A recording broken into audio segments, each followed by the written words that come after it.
पंचायतन पूजा, 5 देवताओं का पूजन करो। केवल गाणपत्य बनकर गणपति की आराधना, केवल शाक्त बनकर शक्ति की आराधना, केवल शैव बनकर शिव की आराधना, वैष्णव बनकर विष्णु की आराधना, यह हमारा समन्वय नहीं है।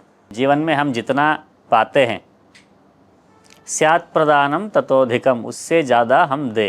किसी भी प्राप्त वस्तु का मूल्यवर्धन करके उसे अधिक संख्या में या अधिक मात्रा में प्रदान करने की क्षमता जो है, ये मनुष्य के अंदर है। हमें गलत करने से जो बचाता है वह पारिवारिक मूल्य है। ऐसे परिवार ही राष्ट्र का निर्माता है। राष्ट्र अगर सुदृढ़ है तो उसके परिवार सुदृढ़ है, ऐसा समझना चाहिए। या मिलिट्री स्ट्रेंथ इत्यादि से राष्ट्र नहीं बनता, सामाजिक स्वास्थ्य से राष्ट्र बनता है।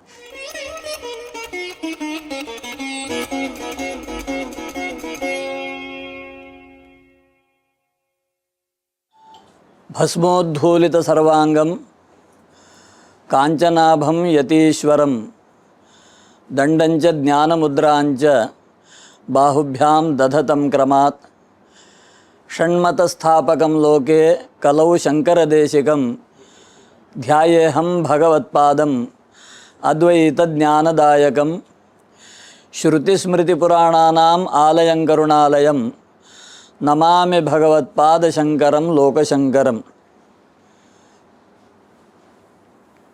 श्री सद्गुरु चरणारविंदाभ्याम नमो नमः।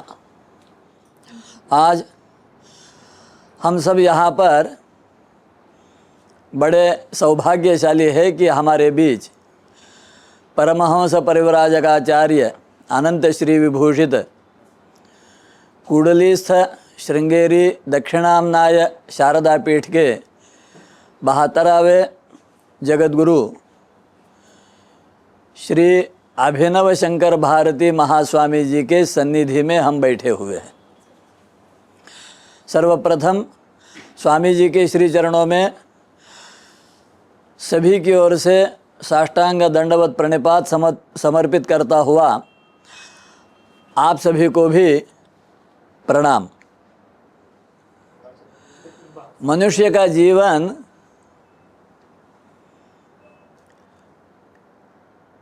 विशेष जीवन होता है और हमारे मनीषियों ने ये पाया है कि मनुष्य जीवन की विशेषता 2 तत्वों से है। एक है ज्ञान और एक है धर्म। ज्ञान और धर्म, इन दोनों को अगर हम हटा दें तो पशु का जीवन और मनुष्य का जीवन, इसमें कोई फर्क नहीं है। खाना पीना सोना सभी में एक जैसा है।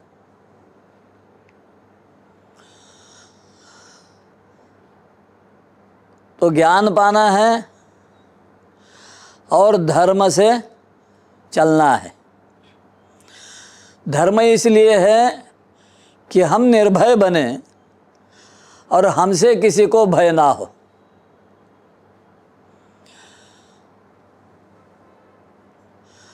तभी विश्व में शांति होगी। अशांतता का कारण क्या होता है? हमें भय होता है और हमसे लोग डरते हैं। तो ऐसे स्थिति में केवल धर्म ही है जो हमें पशु से हटकर कुछ विशेष जीवन प्रदान करता है।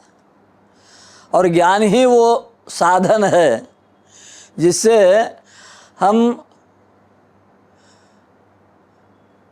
प्रकृति से उत्पन्न हुए हैं, अपने परिवेश में पलते बढ़ते बहुत सारे विकृति की ओर चले जाते हैं, विकारों में चले जाते हैं। ज्ञान हमें प्रकृति से निकालकर, विकृति से बचाकर संस्कृति की ओर बढ़ाता है।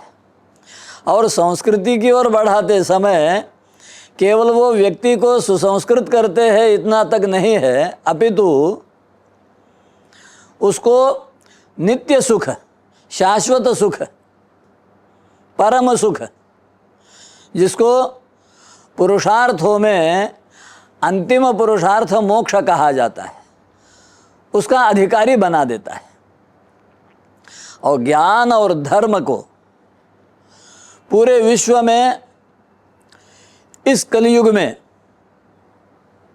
स्थापित करने के लिए जो सबसे बड़ा आंदोलन, सबसे बड़ी क्रांति हुई है, उसके प्रणेता, जनक, प्रवर्तक रहे हैं भगवत पूज्यपाद आदि शंकराचार्य जी।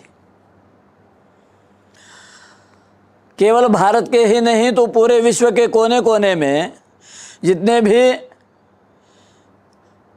आत्मचिंतन करते हैं, साधनाओं के विषय में चिंतन करते हैं, तत्वज्ञान के विषय में चिंतन करते हैं, वो शंकराचार्य जी को बगल में रखकर आगे नहीं बढ़ सकते। यह माना गया है कि शंकर साक्षात, हम जिनको भोलेनाथ कहते हैं, कैलाशवासी कहते हैं, गंगाधर कहते हैं, नीलकंठ कहते हैं, वही त्रिशूलधारी, वृषभवाहन, पार्वती प्रिय, गणेश्वर के पिता भगवान भोलेनाथ ही 2500 वर्ष पूर्व केरल प्रांत के कालड़ी नाम के ग्राम में एक दंपति के यहाँ, जिनका नाम आर्यांबा और शिवगुरु, उनके यहाँ प्रकट होते हैं। और उनके अवतार का, प्राकट्य का दिन हम में बहुत सारे लोग जानते होंगे कि भगवान श्री कृष्ण कब प्रकट हुए और कहाँ प्रकट हुए, जानते हैं ना आप लोग? कि मथुरा के उस कंस के कारागार में, और यहाँ हम लोग भादो की अष्टमी कहते हैं, हम लोग श्रावण की अष्टमी कहते हैं, सावन की अष्टमी कहते हैं। परंतु शंकराचार्य जी का जो अवतरण हुआ है वो कब हुआ है हम शायद नहीं जानते। उनका हुआ है वैशाख मास के शुक्ल पक्ष के पंचमी को, तो अक्षय तृतीया के दूसरे दिन, उसी दिन भगवान परशुराम जी का भी प्राकट्य हुआ है। बीज की चतुर्थी छोड़ के पंचमी के दिन भगवान भोलेनाथ जी बालक शंकर के रूप में प्रकट होते हैं कालड़ी में। और केवल 8 वर्ष की अल्पायु में, बाल्यावस्था में ही वो अपने घर का, सभी सुखों का, लौकिक जीवन का त्याग कर देते हैं धर्म के लिए, राष्ट्र के लिए, विश्व शांति के लिए, और चल देते हैं नर्मदा जी के तट पर अपने गुरु के खोज में। और वहाँ उनको सद्गुरु जी की प्राप्ति होती है, जो मूलतः उज्जैनी से है, गोविंद भगवत पूज्यपाद।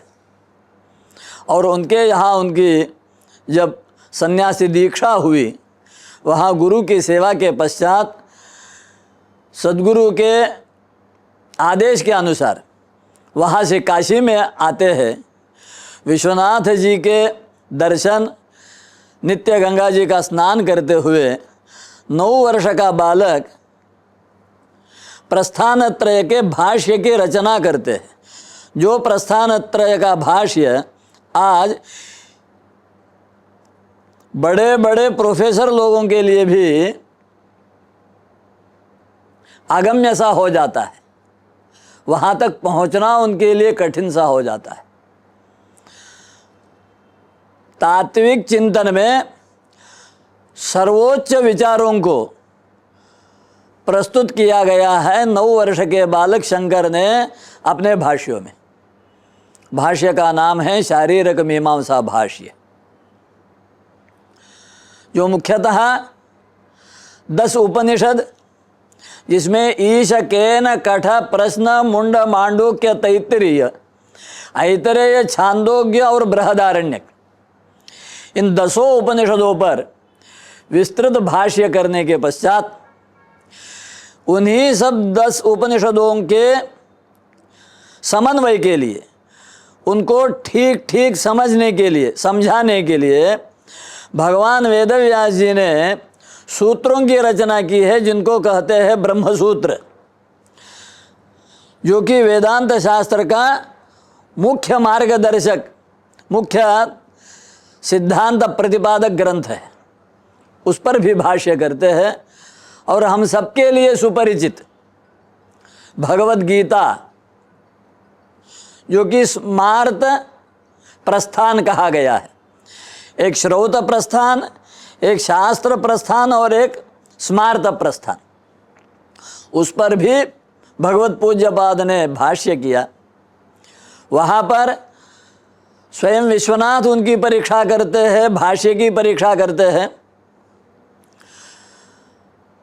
महर्षि वेदव्यास जी वहाँ पर आकर उनकी परीक्षा करते हैं और सारा स्पष्टीकरण पाते हैं। और जब संतुष्ट होते हैं तब कहते हैं कि आचार्य, अब आप आगे के कार्य में बढ़ो। जो आपने लेखन किया है, यह आधार तो है, परंतु इस आधार को लोगों तक पहुंचाना पड़ेगा। इस आधार को संभालने के लिए व्यवस्था बनानी पड़ेगी। इस आधार से जो बाहरी आक्षेप है या संदेह है या फिर जो भ्रांतियां है, उनको दूर करने के लिए प्रचार करना पड़ेगा। आप चलिए। तब आचार्य शंकर काशी से निकलकर और जहाँ जहाँ भी जाते, गांव गांव में जहाँ जहाँ भी ज्ञानी लोग हैं उनके साथ ज्ञान की चर्चा, जहाँ योगी लोग हैं उनके साथ योग की चर्चा, तंत्र मार्ग के हैं उनके साथ तंत्र की चर्चा, जहाँ साधक बैठे हैं उनके साथ साधन की चर्चा करते हुए सबका समन्वय करना, सबके विचारों की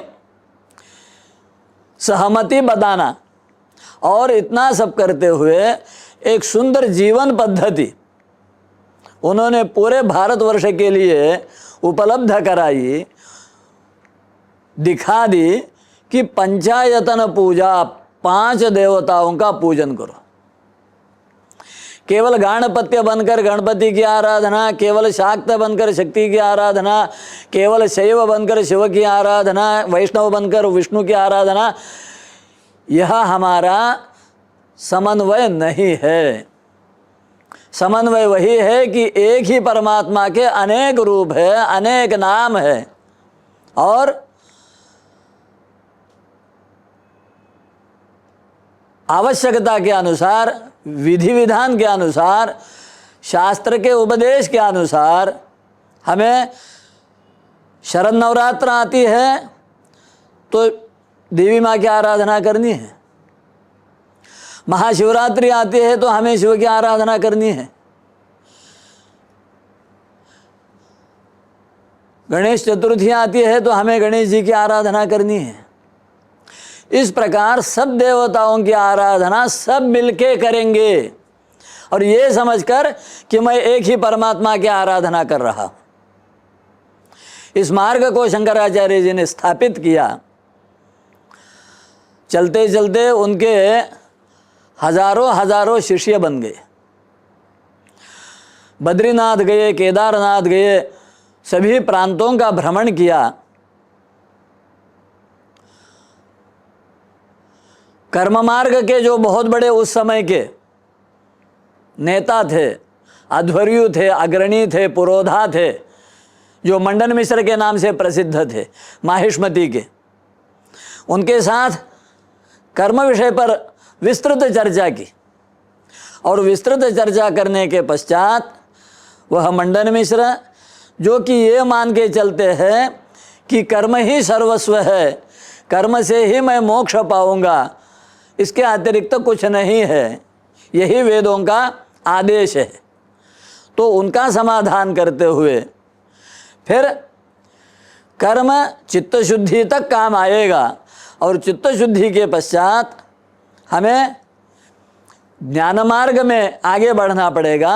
और ज्ञानादेव तो कैवल्यम, केवल ज्ञान से ही मोक्ष की उपलब्धि हो सकती है, इस बात को मंडन मिश्र जी से स्वीकार कराया।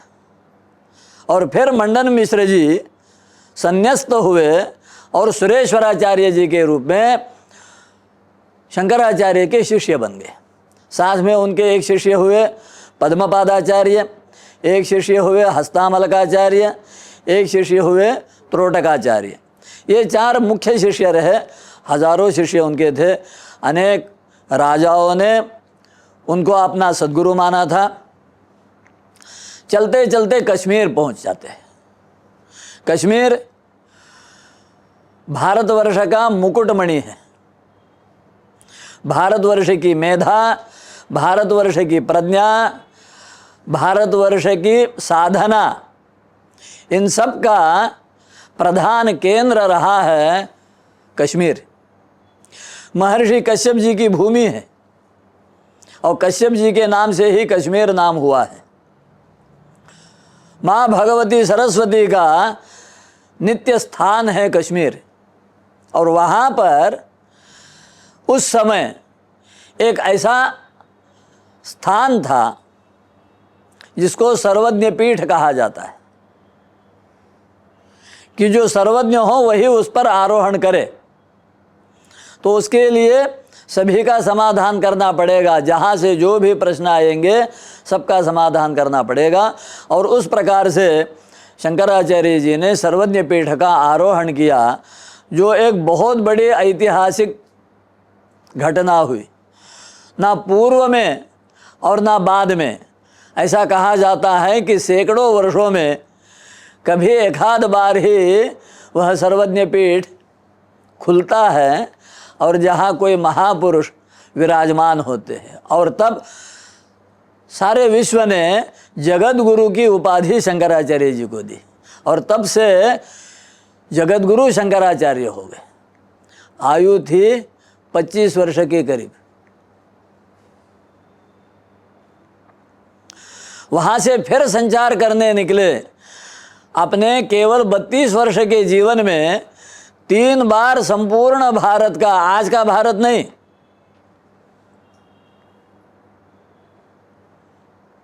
उस समय का भारत,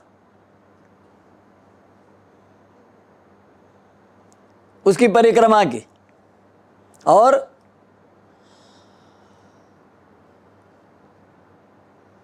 आगे इस ज्ञान की परंपरा को, इस धर्म के सदाचरण को अक्षुण्ण बनाए रखने के लिए, प्रवाहित करने के लिए 4 मठों की स्थापना की। पूरब में, पुरी में गोवर्धन मठ की स्थापना की।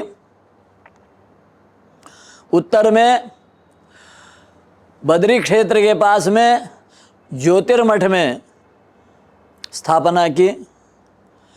पश्चिम में द्वारका में मठ की स्थापना की।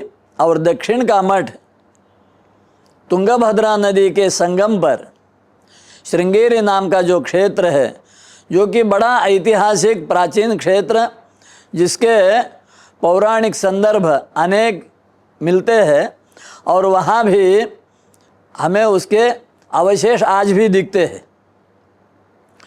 और ऐसे उस दिव्य क्षेत्र में मठ की स्थापना की, जहाँ प्रथम आचार्य थे सुरेश्वराचार्य जी।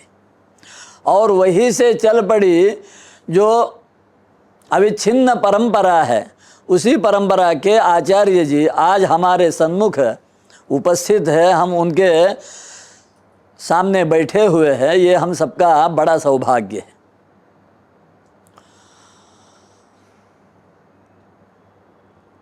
आचार्य परंपरा में जो भी व्यक्ति पीठारोहण करते हैं, उनकी योग्यता, उनकी तपस्विता, उनका ज्ञान, उनका सदाचरण, उनका लोकोपकारित्व और उनकी विश्व शांति की चिंता, इन सब बातों को बहुत अच्छी तरह से देखा जाता है, परखा जाता है, अनुभव किया जाता है।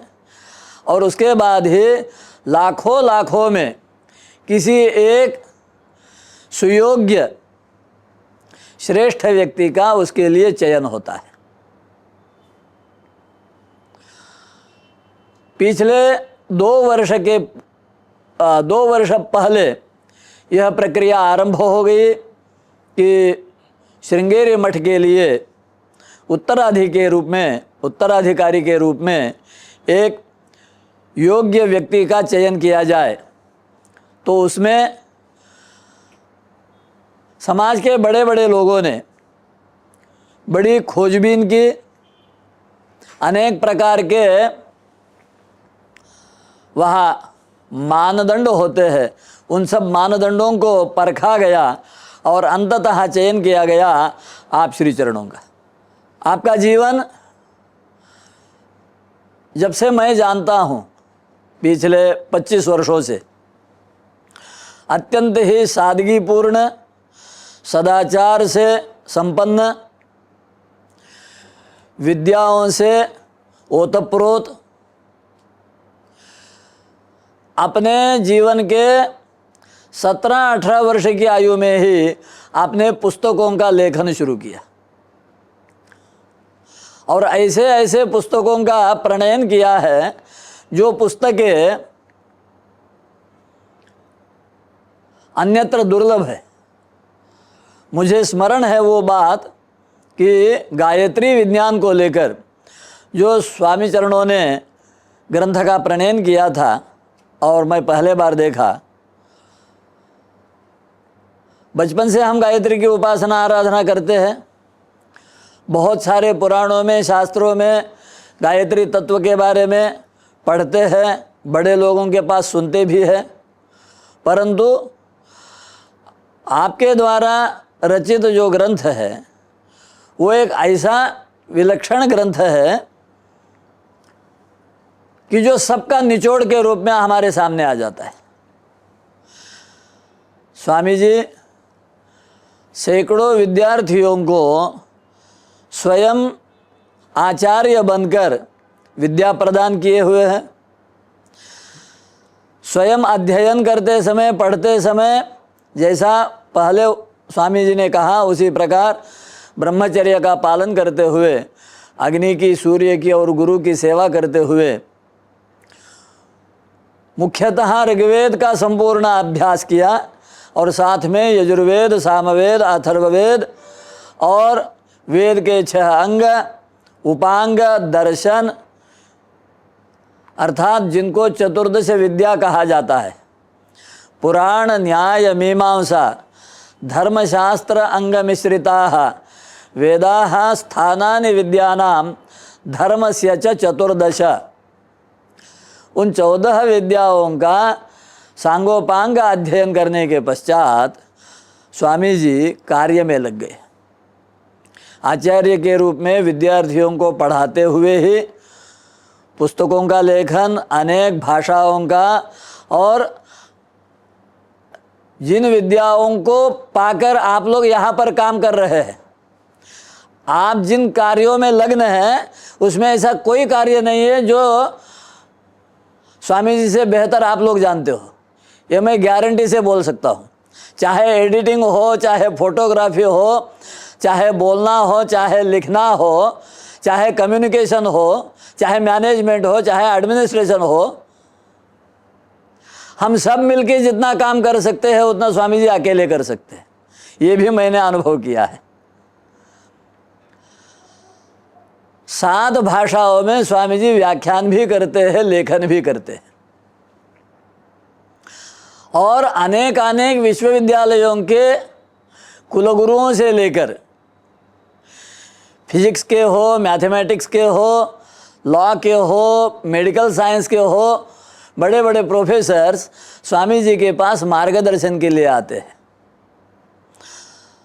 और ये सब करते हुए स्वामी जी आज उस मठ पर रहते हुए धर्म का तो कार्य है ही, वेदांत अद्वैत सिद्धांत का प्रचार प्रसार संस्थापना यह कार्य तो है ही, परंतु सामाजिक कार्य के रूप में भी अनेकों कार्यों को स्वामी जी बड़ी सहजता से और देश का कार्य है, धर्म का कार्य है, राष्ट्र का कार्य है, इस भावना से करते ही रहते हैं। आज उत्तर पूर्व ईशान्य भारत के जो राज्य है, जिसमें मेघालय, त्रिपुरा, असम, अरुणाचल इत्यादि, उन राज्यों के बालकों को कर्नाटक में लाकर उनकी शिक्षा, दीक्षा, भोजन, आवास, आरोग्य, संस्कार सबका दायित्व स्वामी जी ने लेके रखा हुआ है और निरंतर उनका मार्गदर्शन और उनका पालन पोषण हो रहा है। आज यहाँ पर स्वामी जी का आगमन हम सबके लिए, इस इंस्टीट्यूट के लिए अत्यंत ही सौभाग्य का, आगे बढ़ने के लिए नई दिशाओं को खोजने का और नए उपक्रमों को शुरू करने का एक बहुत सुंदर अवसर है। और हम सब लोग भगवत पूज्यपाद आदि शंकराचार्य जी की जो ज्ञान और धर्म की दिव्य परंपरा है, उस परंपरा से हम जुड़ जाएंगे, उसके हम प्रवाहक संवाहक बनेंगे, तो उसका अभिमान हम सब में हो, हमारे जीवन में आज से बदलाव हो, हमारे आचरण में, हमारे चाहे वो घर का आचरण हो, चाहे हमारा कार्यालय का आचरण हो। यह आवश्यक नहीं है कि हम राजधानी में रहते हैं, हम एक कारपोरेट ऑफिस में है, इसलिए हमें वेस्टर्न कल्चर को ही अपनाना चाहिए, चाहे वेशभूषा हो, चाहे खान पान हो, ये अनिवार्य नहीं है। ऐसा मैं ठीक कह रहा हूँ? आपने कुछ अनिवार्यता रखी है कि आपको ऐसी वेशभूषा करनी चाहिए, अगर मैं आके यहाँ कार्य करूँगा तो चलेगा? तो इस बात को आप लोग समझ गए होंगे, मेरे कहने का तात्पर्य। तो हमारा जीवन अपने स्वरूप की ओर हम सामने वालों की ओर देखकर अपने को बहुत बदल डाला आज तक। अब आज समय आया है कि हम थोड़ा अपने अंदर झांक ले और याद रखिए, भगवान बार बार कहते हैं स्वधर्मे निधनम श्रेयः और परधर्मो भयावह। हम दुनिया में कहीं भी जाएंगे और कितने भी भेष बदलेंगे और कितना भी इंग्लिश में बोलना शुरू करेंगे, कोई आपको अंग्रेज गोरा मानने वाला नहीं है। मैं दुनिया घूमता हूँ, हर साल घूमता हूँ, अभी 2 महीने पहले घूम के आया हूँ, 4 देशों की यात्रा करके आया हूँ। अतः आप सभी से विनम्र निवेदन है कि स्वामी जी का आगमन व्यर्थ ना जाए। हम हमारी जो प्राचीन दिव्य परंपरा है उसको अपने जीवन में उतारे। कार्य तो हम उसी के लिए कर रहे हैं। हम जो एडिट करते समय सुन रहे हैं, जो हम देख रहे हैं, वो तो वही है। आज सुबह मैंने कुछ वीडियोस देखे, परंतु यहाँ देखने के बाद ऐसा नहीं लग रहा है, तो वो भी परिवर्तन हो जाए। और हम जैसे कि गुरु नानक जी हुए हैं, तो एक नया संप्रदाय, एक नई व्यवस्था चल पड़ी। नाम क्या हुआ? सिख। आप जानते हैं सिख शब्द कहाँ से बना है? गीता में एक शब्द आता है, अर्जुन के मुंह से है। अगर गीता कोई पढ़ता है तो दूसरे अध्याय को याद कीजिए। दूसरे अध्याय में अर्जुन कहते हैं, शिष्यस्ते हम,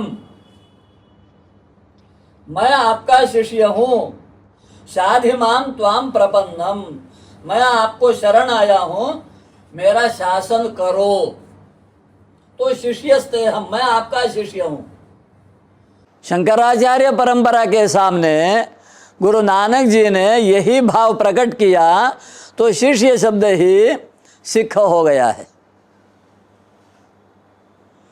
शिष्य शब्द ही सिख बना हुआ है। अगर हम एक ओंकार से शुरू करते हैं और ग्रंथ साहिब में देखते हैं तो हमें राम के अलावा कुछ नहीं मिलता है। अस्तु, अधिक बात नहीं करूँगा। बहुत अच्छा लगा और हम सब मिलकर एक नई सेना, नया युग, नया नवाचार, नए नवाचार की बातें दिल्ली में बहुत चलती है और दिल्ली से सबको बताई जाती है। वस्तुतः नवीन आचार नहीं है, लेकिन जो शिथिलता आई है, जो कचरा पड़ा हुआ है, उसको हटा दो, शिथिलता को निकाल दो, लांगुल चालन को छोड़ दो और अपने स्वरूप में जग जाओ। और अपने स्वरूप में जगने के लिए आज का दिन सुदिन हो। स्वामी जी के द्वारा उस परंपरा के समस्त आचार्यों का और समस्त देवताओं का परिपूर्ण अनुग्रह हम सब पर बना रहे, ऐसा मैं उन सबके चरणों में प्रार्थना करता हुआ आप सभी को धन्यवाद, प्रणाम और वाणी को विराम।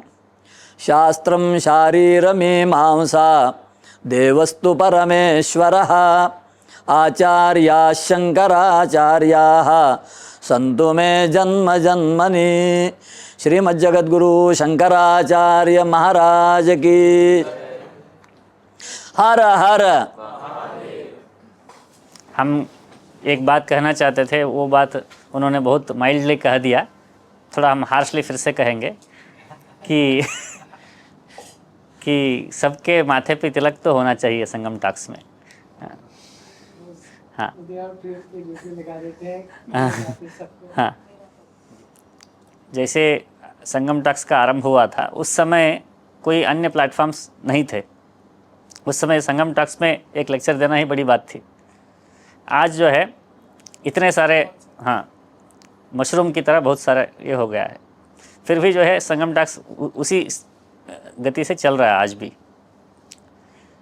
तो या मार्केट के अंदर दब गए या फिर आपने अपने गति को धीमा किया या फिर कुछ भी नहीं। हाँ ऐसा कुछ भी नहीं। हाँ हाँ, कोई और चैनल्स आने का कोई फर्क नहीं है, क्योंकि सब इंडिविजुअल वाले बहुत सारे स्प्राउट हुए हैं। पॉडकास्ट, अगर स्कॉलर प्लेटफॉर्म्स तो कम ही है, रीच भी कम है, तो हाँ कोई परेशानी नहीं। व्यूअरशिप गिरी है, मगर कोई फर्क नहीं पड़ता। हाँ हाँ पहले ज़्यादा थे। हाँ, ज़्यादा Viewership बहुत ज़्यादा। नहीं, इसके अतिरिक्त कोई चैनल इस विषय पे था ही नहीं, ऐसे विषयों में था ही नहीं। मगर वो जैसे अभी इंटरनेशनल योगा डे के बाद में योगा को एक मार्केट लेके एम्प्लॉयमेंट की दिशा में उसमें आगे बढ़ गए, ऐसे ये प्रो हिंदू कंटेंट क्रिएशन भी एक करियर बन गया। हाँ, तो उसके कारण जो है बहुत सारे लोग उसको व्यवसाय बना लिए। हम एक श्लोक कहेंगे, आप सब दोहराइए। जीवने यावदादानं स्यात् प्रदानं ततोऽधिकम् इत्येषा प्रार्थना अस्माकं भगवन् परिपूर्यताम्। जी, यह जो श्लोक है इसमें जो प्रार्थना है कि जीवने यावदादानम, जीवन में हम जितना पाते हैं, स्यात् प्रदानम ततोधिकम, उससे ज़्यादा हम दे। इत्येषा प्रार्थनास्माकम, यही हमारी प्रार्थना है। भगवन परिपूर्यताम, हे भगवन इसको पूर्ण करो। तो इस प्रार्थना में एक दोष है ऐसा हमको लग सकता है, क्योंकि जीवन में हम जितना पाते हैं उससे ज़्यादा कैसे दे सकते हैं, तो इम्प्रैक्टिकल बात है ऐसा लग सकता है। मैथमेटिकली भी इनकरेक्ट लगता है। अब बच्चों को प्राइमरी लेवल में जब गणित सिखाया जाता है को चार बनाना है, 4 बनानास, केला है, 4 केले हैं, उन 4 केलों में से 2 केला जो है भाई को दे दिया, तो कितने केले बचे? 2 बचे। तो उस प्रकार 4 केले हमें मिले तो हम कितना दे सकते? तो 4 ही दे सकते, 5 कैसे दे सकते? 5वां केला कहाँ से आएगा? तो उस दृष्टि से, बेसिक मैथ्स की दृष्टि से देखेंगे तो ये इम्प्रैक्टिकल या इनकरेक्ट लगता है, किंतु यह संभव है, क्योंकि मनुष्य के अंदर वह संभावना है, पोटेंशियल है कि वो उसको जितना उसे मिला है उससे ज़्यादा करके वो वापस दे पाता है। उदाहरण के लिए किसी ने कुछ सीखा, किसी से संगीत सीखा या कला सीखा या विद्या सीखा, कुछ भी सीखा, तो उस पर साधना करके उसको पुष्ट कर कर उसके अंदर परिष्कार कर कर उसे और प्रभावी तरीके से वो किसी अन्य को दे सकता है, या फिर अधिक लोगों को दे सकता है। संख्या की दृष्टि से अधिक दे सकता है या फिर गुणवत्ता की दृष्टि से अधिक दे सकता है। इस प्रकार किसी भी प्राप्त वस्तु का मूल्यवर्धन करके उसे अधिक संख्या में या अधिक मात्रा में प्रदान करने की क्षमता जो है ये मनुष्य के अंदर है। मगर उस पोटेंशियल को हम एक्सप्लॉइट करते हैं क्या? नहीं करते, क्योंकि हमारे जीवन की अवधारणा या आइडिया ऑफ लाइफ जो है वो आजकल पश्चिम से प्रेरित है। पश्चिम की अवधारणा क्या है कि मनुष्य को जीवन जीना है, यावत जीवेत सुखन जीवेत, जो नास्तिक तत्व है, चार्वाक तत्व है, वह तत्व पश्चिम के विचार में दिखता है। वहाँ पर आप रिलीजियस विचार छोड़ दीजिए, जो अब्राहमिक थॉट है उसको हम छोड़ देते हैं, वो तो हास्यास्पद है।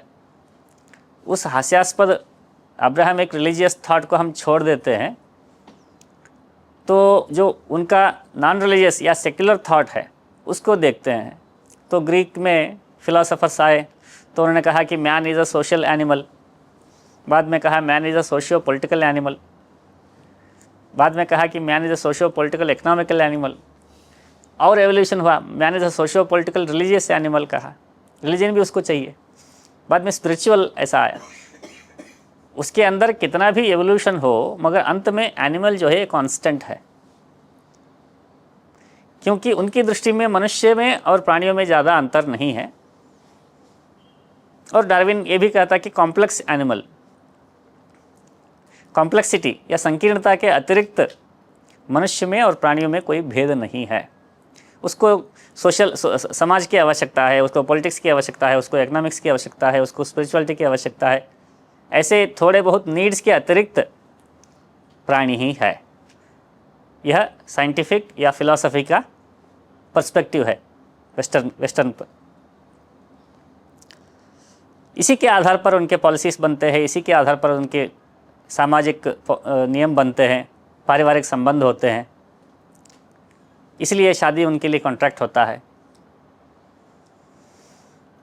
इसलिए जो जितना ज़्यादा कमाता है वो उतना सक्सेसफुल माना जाता है, क्योंकि पोजीशन जो है प्राणियों के लिए नहीं है। प्राणी से ज़्यादा पोजीशन इसने कर लिए तो ये सक्सेस है। ये लूज़र, ये बहुत बड़ा गाली है उनके लिए। हमारे यहाँ लूज़र ये क्यों क्या कहा जा रहा है, किस अर्थ में लूज़र कहा जा रहा है, ये समझ में ही नहीं आता हम लोगों को। क्योंकि हमारे यहाँ परिवार का एक परिकल्पना है ना, कि परिवार के अंदर 7-8 बच्चे हैं, उन 7-8 बच्चों में से एक आध बच्चा जो है कोई काम नहीं करता, कोई पढ़ाई नहीं किया, फिर भी जो है ठीक है। ऐसे घर में, गांव में कितने परिवार थे जिनके अंदर कोई था या कोई थी जो कोई काम नहीं करते हैं, फिर भी जो है उसको परिवार में सहज रूप से परिवार के सदस्य के रूप में लिया जाता था। एक व्यक्ति को पालन पोषण करना हमारे लिए बोझ है क्या? नहीं, क्योंकि वो परिवार का सदस्य है। उसी प्रकार समाज में भी कोई है तो वो भी बड़ी समस्या नहीं है। समाज में किसी को कमाई नहीं है, नौकरी नहीं है, तो सरकार आए उसको फूड टिकट दे, शेल्टर दे, ये सरकार की जिम्मेदारी है, ऐसा नहीं था हमारा। समाज इतना उदार है या संबंध बने हुए हैं, पारिवारिक संबंध, कि समाज में कुछ लोग बेघर है या बेकार है तो भी जो है उनका पालन पोषण आराम से हो जाता है। ऐसा भारतीय समाज का स्वरूप। अब शहरों में तो ऐसा नहीं होता है, किंतु आप भारतीय समाज का देखेंगे तो यह है। इसका कारण है कुटुंब भाव। ये पश्चिम और भारतीयता के अंतर क्या है, क्या डिफरेंसेस क्या है, इस पर हम एक विशेष व्याख्यान कर सकते हैं। हमने उस पर 10 बिंदुओं को नोट किया है कि ये जो 10 बिंदु है, 10 अंश है, यह भारत की विशेषता है। उस पर हम कभी बात करेंगे, आज उस पर नहीं जाएंगे। आज हम यह कह रहे थे कि जितना हम लेते हैं उससे ज़्यादा हमें देना चाहिए।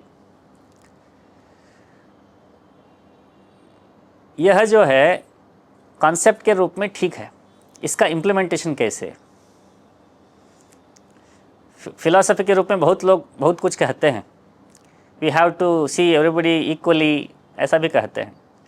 उस इक्वालिटी से कैसे देखा जा सकता है? क्योंकि शरीर जो है मोटा, पतला, काला, गोरा, सावला, ऊंचा, नाटा, दुष्ट, मधुर, स्नेहपूर्ण इत्यादि अनेक प्रकार के व्यक्तियों को हम देखते हैं। इसलिए मनुष्यों को ही या उनमें ही एकता को हम नहीं देख पाते। वस्तुओं को तो छोड़ दीजिए। तो इसलिए कॉन्सेप्चुअली जो कहा गया उसका इम्प्लीमेंटेशन बहुत कठिन है, unless you come up with the proper execution plan. इसलिए आइडियलिज्म कभी काम नहीं करता ठीक से, क्योंकि उसका एग्जीक्यूशन नहीं होता है। मगर भारतीय समाज का ऐसा नहीं है। भारतीय दर्शन जो भी कहते हैं उसको इम्प्लीमेंट करने के पद्धतियों को भारतीय समाज ने बना लिया है। ये जो है जीवन में जितना लेते हैं उससे ज़्यादा देना चाहिए, ये कंसेप्ट है। इसका इम्प्लीमेंटेशन कैसा है देखेंगे। भारतीय समाज का मूल आधार जो है 5 महायज्ञ है। देवयज्ञ, पितृयज्ञ, भूतयज्ञ, मनुष्य यज्ञ और ब्रह्म यज्ञ। ये 5 महायज्ञ हैं। इनको अनिवार्यतया सबको करना है। तो ये तो ऐसा लगता है कि अरे ये तो नए क्या बात बता दिया स्वामी जी ने, ऐसा आपको लग सकता है। ऑलरेडी आपके जीवन में है 5 महायज्ञ। मैं बताता हूँ कैसा है, नई बात नहीं है। देवयज्ञ यह है कि देवताओं के कारण हम बहुत कुछ प्राप्त करते हैं। ये 5 महाभूत है, पृथ्वी, आप, तेज, वायु, आकाश। ये जो 5 महाभूत है इनसे हम निरंतर प्राप्त कर रहे हैं। हमारा शरीर ही उन 5 महाभूतों के कारण निर्मित हुआ है। शरीर का निर्माण, पालन, पोषण ये सब जो है उसी से हो रहा है। आकाश है इसलिए पृथ्वी उसमें आ पाया। तो ऐसे क्रिएशन वो बिग बैंग से हुआ है, जैसे हुआ वो उसका चर्चा का विषय है। मगर जो पृथ्वी है उस पृथ्वी का अस्तित्व ही आकाश के अनुग्रह के कारण है। तो ऐसे वहाँ से शुरू होता है, वहाँ से जो है वो उनका कंट्रीब्यूशन हमारे जीवन में है। तो उसके देवत्व यानी वो जो देता है हमें, वो देव है। दिव्यते इति देवः, जो जिसके अंदर दिव्यता है वह देवता है, वो हमें देता है। तो वो जो हम पा रहे हैं, यानी हम पृथ्वी का उपयोग कर रहे हैं, आकाश का उपयोग कर रहे हैं, जल का उपयोग कर रहे हैं, वायु का उपयोग कर रहे हैं, अग्नि का उपयोग कर रहे हैं, तो हमें कुछ ना कुछ देना पड़ेगा ना। वो मांग नहीं रहे हैं, मगर उसकी रक्षा करेंगे तो आगे वाली पीढ़ी को भी वो काम आएगा। ये हम मोरालिटी वाली बात नहीं कर रहे हैं, हम साइंस की बात कर रहे हैं। हमें जो आगे एनवायरमेंटलिज्म वाला कंसेप्ट हम नहीं बता रहे। हम नहीं देंगे तो हमारा ही नाश होगा। हम सेल्फ प्रिजर्वेशन की बात कर रहे हैं। कोई व्यक्ति लोन लिया, उसने लोन वापस नहीं दिया, तो व्यावहारिक रूप से लग सकता है कि उसको फ़ायदा हुआ, पैसा तो मिला था, हमने वापस नहीं दिया। मगर उसके अंदर इतने सारे उसके परिणाम होते हैं जिससे ज़्यादा नुकसान होता है। हम जितना लेते हैं उससे ज़्यादा हमने वापस नहीं दिया तो हमारा ही नुकसान होता है। व्यावहारिक रूप से लाभ ऐसा लग सकता है।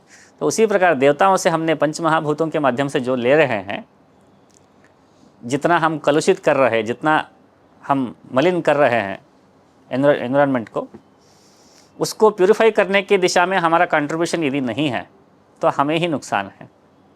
इसलिए उसको प्यूरिफाई करने में, उसको सुपुष्ट करने में, उसको और ज़्यादा पोषक बनाने में हमारा योगदान होना चाहिए। इसलिए देवयज्ञ यानी देवताओं को आहुति देना चाहिए। अलग अलग लोगों को अलग अलग प्रकार के नियम हैं। अभी वेदाध्ययन किया हुआ ब्राह्मण व्यक्ति जो है वो क्या करता है, प्रतिदिन अपने घर में कुछ देवताओं को आहुति देता है, वह उसके लिए देवयज्ञ है। जो वेदाध्ययन जिसने नहीं किया है, जिसको घर में प्रतिदिन अग्निहोत्र करने के लिए, अभी जो अग्निहोत्री सरनेम है ना, ये अग्निहोत्री सरनेम कहाँ से आया? जो प्रतिनित्य घर में अग्निहोत्र करता है उसका घर का नाम अग्निहोत्री बन गया। तो ऐसे अग्निहोत्र ही देवयज्ञ है, हवन आदि नहीं। हवन आदि अलग अलग उद्देश्य के लिए बनाए जाते हैं। तो ये देवयज्ञ सोफिस्टिकेटेड वे में अग्नि मंत्रों के साथ करने वाला हो गया। अब एक किसान है, वो अपने ज़मीन बोने के लिए जाता है, वहाँ शुरू करने से पहले क्या करता है, वो उसकी पूजा, हल की पूजा करता है, भूमि की पूजा करता है, प्रार्थना करता है। ये क्या हुआ? ये भी तो देवयज्ञ है। कोई गृहिणी जो है घर में पूजा करती है, वो भी तो देवयज्ञ है। उसके सोफिस्टिकेशन में, डिटेलिंग में अंतर है, कंसेप्चुअली वही काम हो रहा है। तो इस प्रकार देवयज्ञ, इससे क्या होता है, नदी को देवता मानने से क्या होता है कि इसका ख्याल रखना चाहिए, ये भाव आता है, उसे वो ख्याल रखा जाता है। तो इस प्रकार जो उपासना पद्धति है, उस उपासना पद्धति के कारण प्रकृति की रक्षा होती है। अभी आप कह सकते हैं कि कोई ब्राह्मण जो है अपने घर में बैठ के स्वाहा स्वाहा करेगा, इससे एनवायरनमेंट की प्रोटेक्शन कैसे होगी?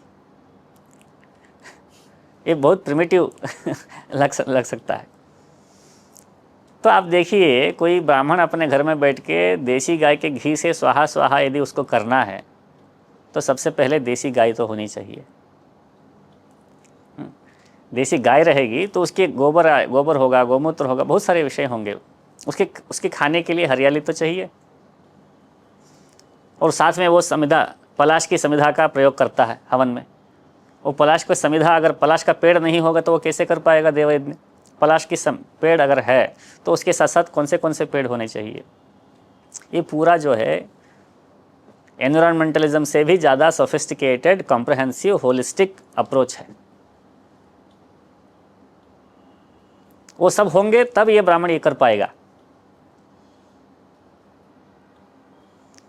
तो इस प्रकार देवयज्ञ के कारण जो है हम जितना लेते हैं उससे ज़्यादा हम प्रकृति को दे पाते हैं। ये देवयज्ञ हो गया। दूसरा क्या है? पितृयज्ञ। पितरों के लिए श्राद्ध करना, तर्पण करना इत्यादि जो है ये पितृयज्ञ है। जीवित रहते हुए माता पिता का सेवा करना ये भी पितृयज्ञ है।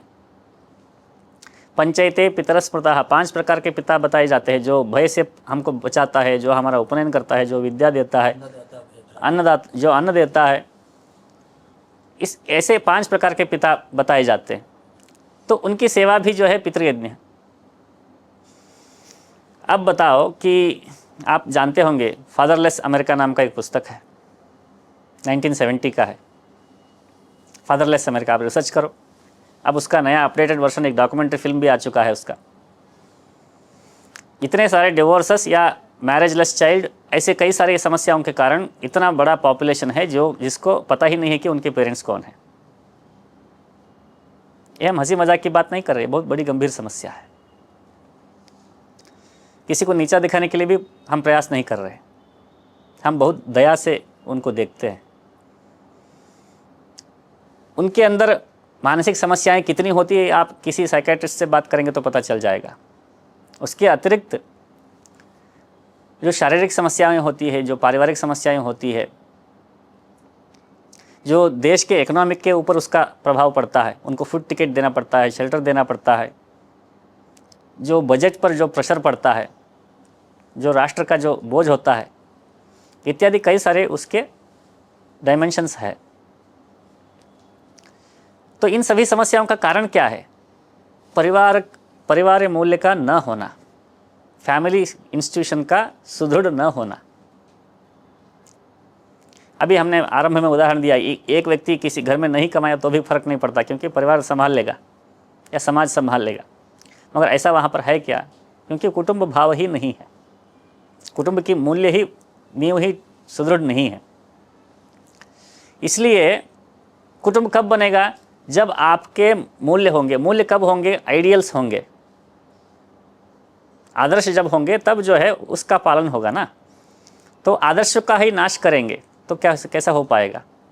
तो ये जो पितृयज्ञ है, हम किस परिवार में हैं, हम कहाँ से आए हैं, उनके बेटे कौन थे, उनके बेटे कौन थे, उनके बेटे कौन थे, हम कौन हैं, हमारे दादा कौन है, पिताजी कौन है, चाचा कौन है, ये पूरी जो वेब ऑफ सिस्टम जिसको कहते हैं, उसको सुदृढ़ बनाकर उसकी रक्षा करने की जो प्रक्रिया है वही पितृयज्ञ है। वह अगर ठीक से बच गया तो हमारे परिवार में तो ऐसा नहीं होता है। कुछ चीज़ें जो है हमें गलत करने से जो बचाता है वह पारिवारिक मूल्य है। ऐसे परिवार ही राष्ट्र का निर्माता है। राष्ट्र अगर सुदृढ़ है तो उसके परिवार सुदृढ़ है, ऐसा समझना चाहिए। या मिलिट्री स्ट्रेंथ इत्यादि से राष्ट्र नहीं बनता, सामाजिक स्वास्थ्य से राष्ट्र बनता है। यदि किसी को मिलिट्री में अच्छा काम करना है तो जब वहाँ बॉर्डर पे खड़ा रहेगा तो उसके अंदर कोई प्रेरणा वाला विषय होना चाहिए ना, किसके लिए लड़ रहा है, किसी मौल्य, कोई मौल्य हो जिसको वो बचा रहा है। अगर मौल्य ही नहीं है, मैं क्यों यहाँ मरूं, ऐसा उसको लग सकता है। इसलिए मिलिट्री स्ट्रेंथ के लिए भी परिवार अच्छे होना आवश्यक है। उसको लगना चाहिए कि मेरे पिताजी ने मुझे भेजा है, मैं यहाँ ये काम करूँगा तो मेरे पिताजी गर्व महसूस करें। पिताजी गर्व महसूस करना न करना क्या संबंध है, मैं अपना कमाई देखूंगा, मैं अपने मौज करूँगा, ऐसा वो नहीं निकलता। वो त्याग, सहयोग इत्यादि जो 4 स्तंभ है परिवार के, उनके कारण ही व्यक्ति जो है अपने आवश्यकता से ऊपर उठकर सोच पाता है। अपनी ज़रूरतों से ऊपर उठकर सोचने पर ही राष्ट्र निर्माण होता है। इसलिए सैन्य का सही होना भी परिवार मूल्य का ही योगदान है। इन सब का आधार पितृयज्ञ है। देवयज्ञ, पितृयज्ञ। तीसरा हुआ भूतयज्ञ। भूत यानी पंचमहाभूतों के अतिरिक्त जो पाल्य वर्ग, पोष्य वर्ग, ऐसे 2 वर्ग है, यानी जिनके पालन करना चाहिए, जिनका पोषण करना चाहिए। कुत्ते हैं, बिल्ली है, गाय है, पेड़ है, पौधे है, इत्यादि कई सारे वस्तु है, जीव जंतु है, जिनके अंदर पाल्य वर्ग, पोष्य वर्ग, ऐसा 2 कैटेगरीज बनाए जा सकते हैं। उनको गाय को रोटी देना ये सहज है। किसी अनपढ़ माँ भी जो है गाय को रोटी दिए बिना खाना नहीं खाती। उसको गाय को रोटी देने के लिए किसने सिखाया? वो भूत यज्ञ है। वो भूत यज्ञ वो करती आ रही है। तो इस प्रकार जो है, जो हमारे लिए फिर से वही बायोडाइवर्सिटी वाला विषय आता है। भूत यज्ञ से ही बायोडाइवर्सिटी बचती है। सेव टाइगर करने की आवश्यकता नहीं पड़ती अगर हमने भूत यज्ञ किया होता। देवयज्ञ, पितृयज्ञ, भूत यज्ञ, चौथा मनुष्य यज्ञ। मनुष्य यज्ञ, हम जो भोजन पकाते हैं उसको हम स्वयं खाने के लिए ही पकाते हैं, तो हम पाप को ही पकाकर खा रहे हैं। यानी हमको भूख लगा, हम किचन के अंदर गए, चावल निकाले, भात बनाया या खिचड़ी बनाया तो खा लिए, तो हमने क्या किया? हमने पाप को ही पकाकर खाया। ऐसा नहीं करना चाहिए। तो क्या करना चाहिए? किसी अन्य के लिए, देवता के नैवेद्य के लिए या प्राणियों को खिलाने के लिए या अतिथि को खिलाने के लिए बनाना चाहिए। जो बचता है उसे खाना चाहिए, वो पुण्य वाला भोजन है।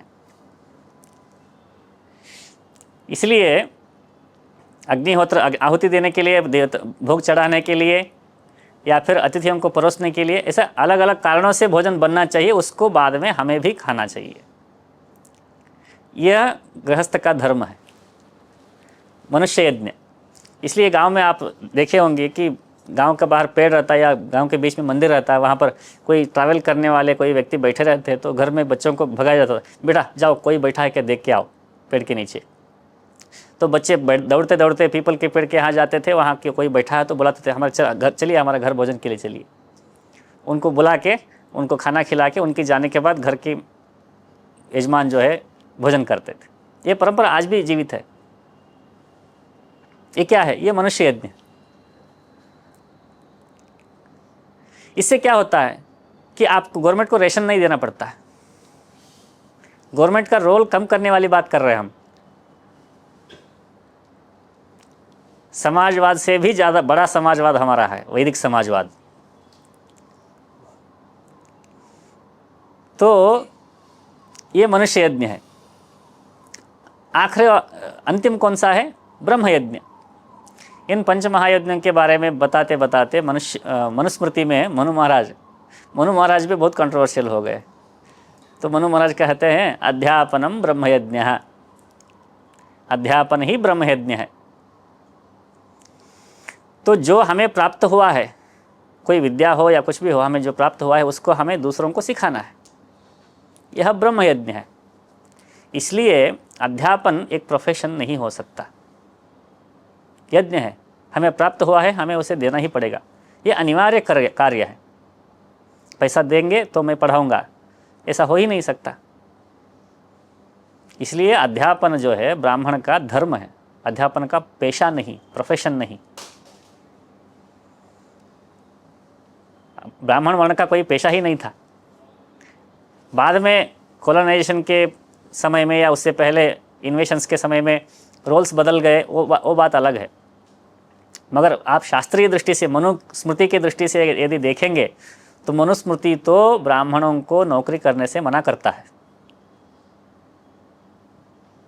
मनुस्मृति ब्राह्मणों को गरीब रखना चाहता है, वो भिखारी रखना चाहता है। सही आज के शब्द का प्रयोग करें तो भिक्षा के आधार पर छात्र जो है भिक्षा ग्रहण करके आके जो देते हैं गुरुजी को, उसी से वो अपना पेट भरना चाहिए, उसको फीस भी नहीं ले सकता। ऐसी स्थिति में मनु ने ब्राह्मणों को रखा, मगर नैरेटिव अलग हो गया है। रहने दीजिए, मनुस्मृति वाला विषय रहने दीजिए। ये जो अध्यापन जो है ये ब्रह्मयज्ञ है। इस प्रकार देवयज्ञ, पितृयज्ञ, भूतयज्ञ, मनुष्ययज्ञ और ब्रह्मयज्ञ, इनको अगर हम कंटेम्प्रेरी वर्ल्ड में वापस लाते हैं तो किन किन समस्याओं का सॉल्यूशन इसमें मिल सकता है, देख लीजिए आप। एंडलेस सॉल्यूशंस है। जो फादरलेस अमेरिका वाला प्रॉब्लम हमने बताया, उसका भी सॉल्यूशन हो सकता है इसमें। एजुकेशन का जो कमर्शलाइजेशन की बात हम कर रहे हैं, अफोर्डेबल नहीं रहा एजुकेशन, इसकी बात कर रहे हैं, उसका भी सॉल्यूशन इसमें निकलता है। हम सोशल सिस्टम या वेलफेयर स्कीम्स को जो देते जा रहे हैं और उससे जो है घाटे में चले जाते जा रहे हैं, उसका सॉल्यूशन मिलेगा। आपस में जो भिड़ते हैं लोग, उसका सॉल्यूशन मिल जाएगा। ऐसे social, economical, spiritual, environmental, educational, ऐसे कई सारे समस्याओं का समाधान पंच महायज्ञों में है। यह है वेद का विज्ञान। वैदिक साइंस का मतलब वेस्टर्न साइंस के हिसाब से नहीं। वेद को समग्र जीवन का कल्याणकारक विद्या कहा गया है। समग्र जीवन यानी ये समाज जीवन, वैयक्तिक जीवन, आध्यात्मिक जीवन, धार्मिक जीवन, इन सब का, यानी यतोभ्युदय निश्रेयस सिद्धिस धर्म। जो अभ्युदय और निश्रेयस इन दोनों का ख्याल रखता है वह धर्म है। तो यह जो पंच महायज्ञ वाला विषय है, इसको हम कहते हैं ancient solutions for modern problems.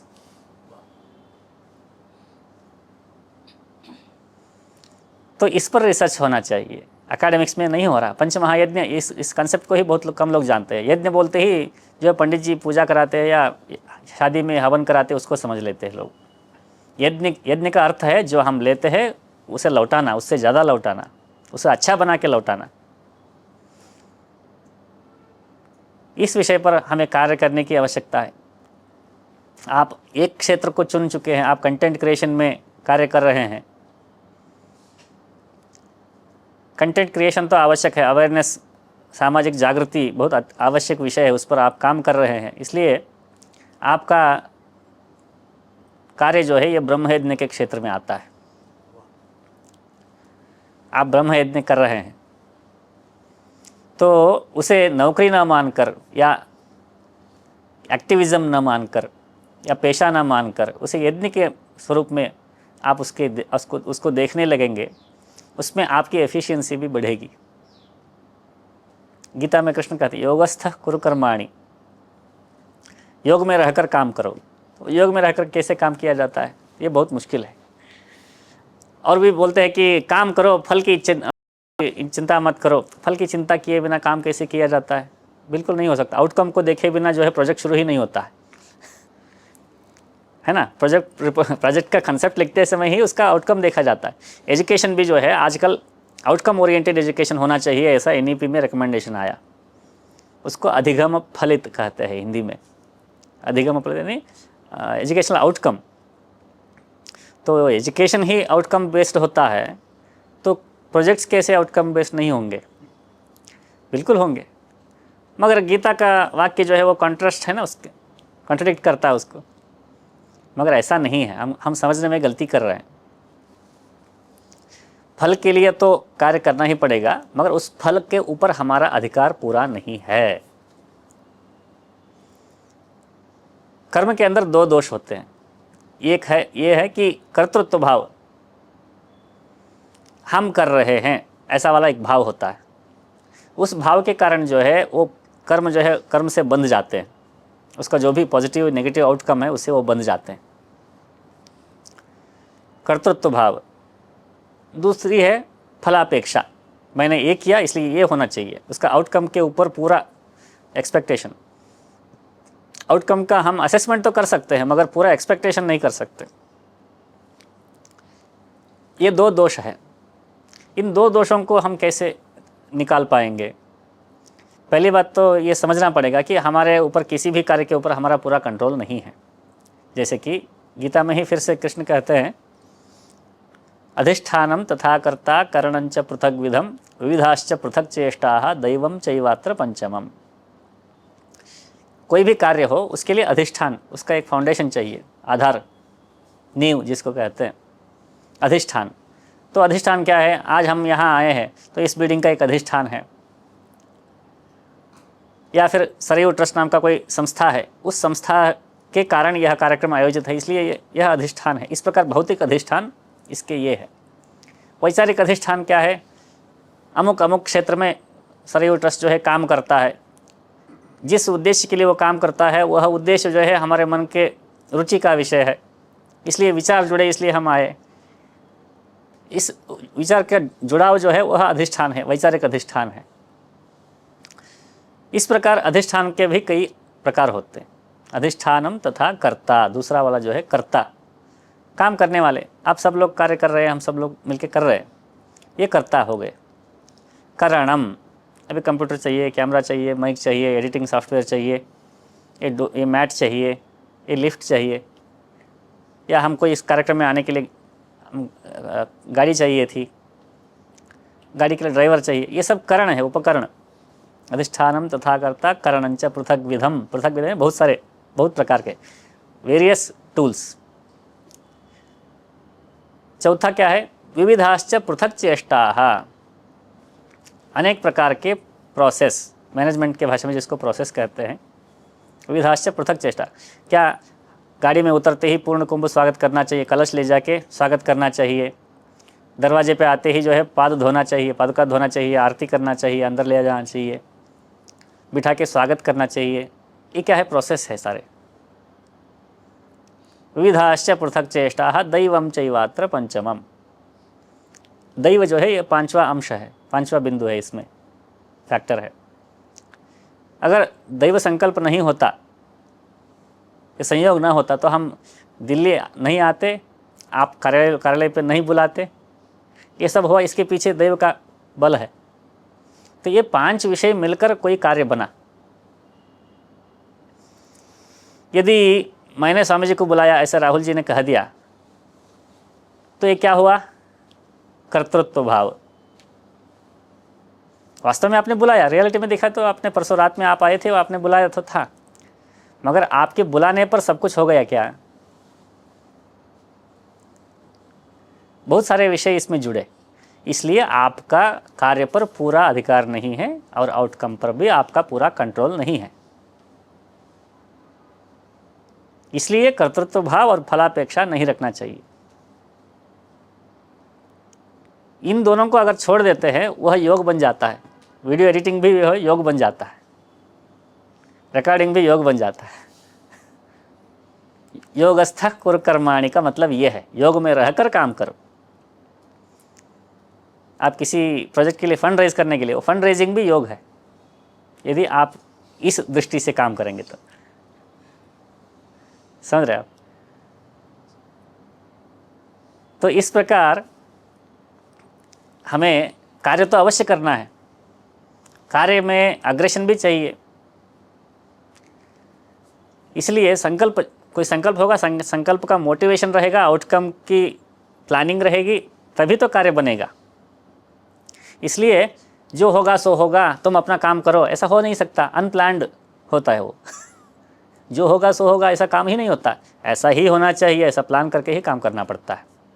वो करने के बावजूद हमें ये ध्यान रखना पड़ता है कि सारा हमारे हाथ में नहीं है। वो बात कह रहे हैं कृष्ण। कर्म का फल, कर्म की चिंता, कर्म फल की चिंता छोड़ो, ऐसे कैसे छोड़ सकते हैं? कोई शादी कर रहा है, मैं खुश रहूँगा या नहीं रहूँगा, लड़की अच्छी है या नहीं है, मुझे तो नहीं पता, मैं तो अपना काम करूँगा, ऐसा नहीं होता है। अपेक्षा प्रयोजनम अनुद्देश्य न मंदोपि प्रवर्तते। प्रयोजन के अपेक्षा के बिना मंद बुद्धि वाला व्यक्ति भी कोई काम नहीं करता। इसलिए ऐसे गलत इंटरप्रिटेशंस के कारण हिंदुओं में भटकाव बहुत है। तो उस भटकाव से जो है हिंदू समाज को बाहर निकालने का जो कार्य है, उस कार्य को आप लोग कर रहे हैं। यह अत्यंत आनंद का विषय है। कितने वर्षों से कर रहे हैं, कैसे कर रहे हैं, ये सब हम जानते हैं। इसमें जो परिणाम निकलने चाहिए वो दूसरों के किए हुए रिसर्च के आधार पर आप कंटेंट बना रहे हैं, ये तो ठीक है, किंतु आपका अपना भी रिसर्च होना चाहिए, ऐसा हमको लगता है। तो उसके लिए कुछ क्षेत्र है जहाँ जहाँ रिसर्च होना अनिवार्य है। जैसे कि अभी पंचमहायज्ञ हमने कहा, पंचमहायज्ञों का आज के युग में कैसे इम्प्लीमेंट किया जा सकता है, उससे क्या क्या सोल्यूशन निकल सकते हैं, इस विषय पर कुछ लोगों को लगा के रिसर्च किया जा सकता है। इसको एक प्रोजेक्ट बनाया जा सकता है। एकेडमिक्स वाले तो इसको नहीं करेंगे। हाँ, तो ऐसे कार्य आपसे हो जिससे राष्ट्र का निर्माण हो, राष्ट्र की समस्या। राष्ट्र सेवा ही माधव सेवा है, मानव सेवा ही माधव सेवा कहते हैं। मानव क्या है? राष्ट्र तो मानवों के लिए तो है, इसलिए राष्ट्र सेवा ही माधव सेवा है। ऐसा हम नया वाक्य हम बनाएंगे, उसी को ध्येय वाक्य बनाकर हम कार्य करेंगे। और आपके सारे कार्यों में हमारे कुंडली श्रृंगेरी महासंस्थान का सहयोग, आशीर्वाद निरंतर रहेगा। जो भी कार्य आप करेंगे उसमें हमारा योगदान अवश्य रहेगा। यह कहते हुए हम अपनी वाणी को यहाँ विराम देते हैं। नारायण नारायण। हाँ, शांति मंत्र के साथ हम समाप्त करेंगे सत्र को। कहिए, सर्वे भवन्तु सुखिनः, सर्वे सन्तु निरामयाः, सर्वे भद्राणि पश्यन्तु, मा कश्चित् दुःखभाग् भवेत्। ओम शांति शांति शांति।